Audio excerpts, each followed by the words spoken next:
Alger, il y a 30 ans, à la veille des événements qui vont faire basculer le sort de la guerre, et en particulier celui de la France. Selon l'armistice de juin 40, l'Afrique du Nord est un territoire juridiquement neutre que la France s'est engagée à défendre. À l'abri de toute occupation, Alger, pour l'heure, est maréchaliste.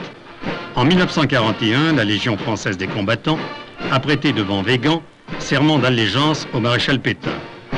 Végan jouit, en Afrique du Nord, d'un grand prestige. Le bruit court que tout en respectant l'armistice, il s'efforce de reconstituer l'armée d'Afrique, futur instrument de la revanche. Il a fait, dans cette intention, une tournée d'inspection en AOF, placée sous l'autorité du gouverneur général Boisson.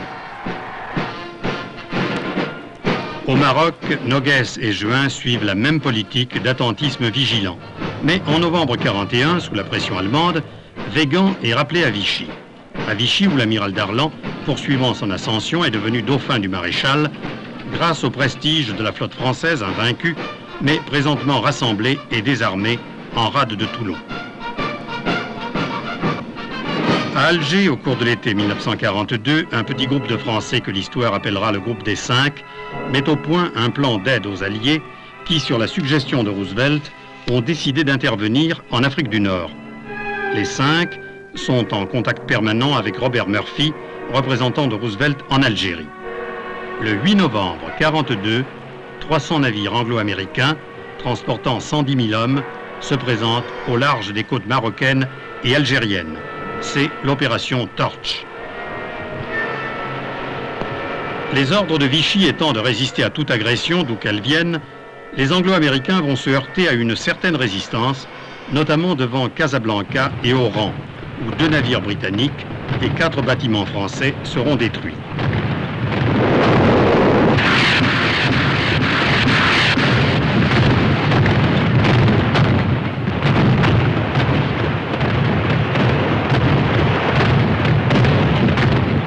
Pendant que se déroulent les opérations de débarquement, De Gaulle est à Londres, où il a été tenu par Roosevelt et Churchill dans l'ignorance complète du projet Torch. Giraud, l'évadé de Königstein, qui lui est au courant, est encore à Gibraltar en train de faire des emplettes. Mais par un hasard singulier, Darlan, qui est venu voir son fils frappé de poliomyélite, est présent à Alger. Dès l'après-midi du 8 novembre, Darlan va autoriser Juin à conclure un cessez-le-feu pour la seule place d'Alger. Les combats terrestres sporadiques vont s'éteindre rapidement. Et le commandement américain, qui pensait voir 60 000 hommes immobilisés en Afrique du Nord pendant des semaines, va désormais traiter Darlan en interlocuteur valable. Ainsi, Alger est pratiquement libéré sans résistance.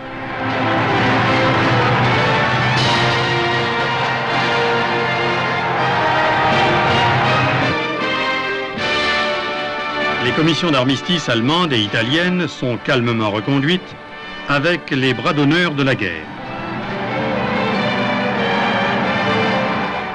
Les troupes alliées s'installent et dès le 13 novembre, quelques jours plus tard pour la OF de Boisson, on peut dire que l'Empire est rentré dans la guerre avec Darlan.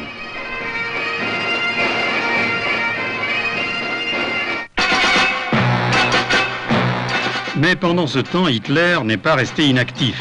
Il a signé l'ordre d'occupation de la zone libre française. Au matin du 11 novembre 1942, les chars allemands franchissent la ligne de démarcation et se ruent vers le sud. Sans zone libre, sans empire, le maréchal Pétain n'a plus qu'une fiction de souveraineté.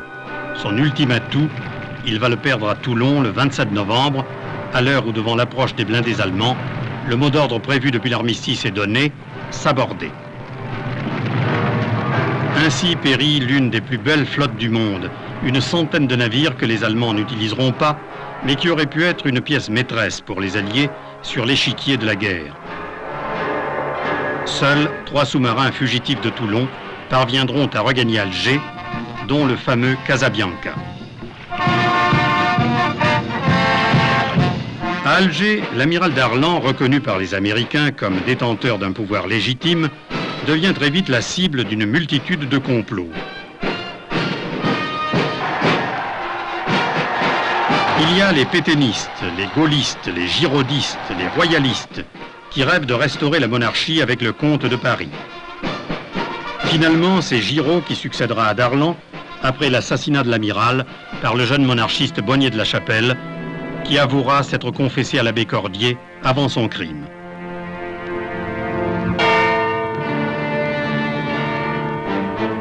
Le 26 décembre, 2 heures après les obsèques de Darlan, son meurtrier sera précipitamment fusillé à Hussendey sans que ses inspirateurs aient tenté le moindre geste pour l'arracher au peloton. Avec Darlan, tout espoir d'entente Vichy, Alger, Londres est enterré. Au début de 1943, le président Roosevelt arrive au Maroc. Il a voulu saluer ses troupes au combat, rencontrer Churchill pour décider avec lui des opérations futures, mais aussi pour faire le point sur les affaires françaises. Son candidat est Giraud, celui de Churchill, avec quelques réserves, de Gaulle. L'un et l'autre souhaitent une entente entre les deux. Roosevelt dit à Churchill « J'ai le mien, où est le vôtre ?» Mais il faudra un véritable chantage pour amener de Gaulle à venir au Maroc. Le 22 janvier, Roosevelt obtient enfin pour l'histoire une poignée de main Giraud-de Gaulle qu'il n'est pas nécessaire de commenter. À la fin de l'année, Giraud aura perdu le duel.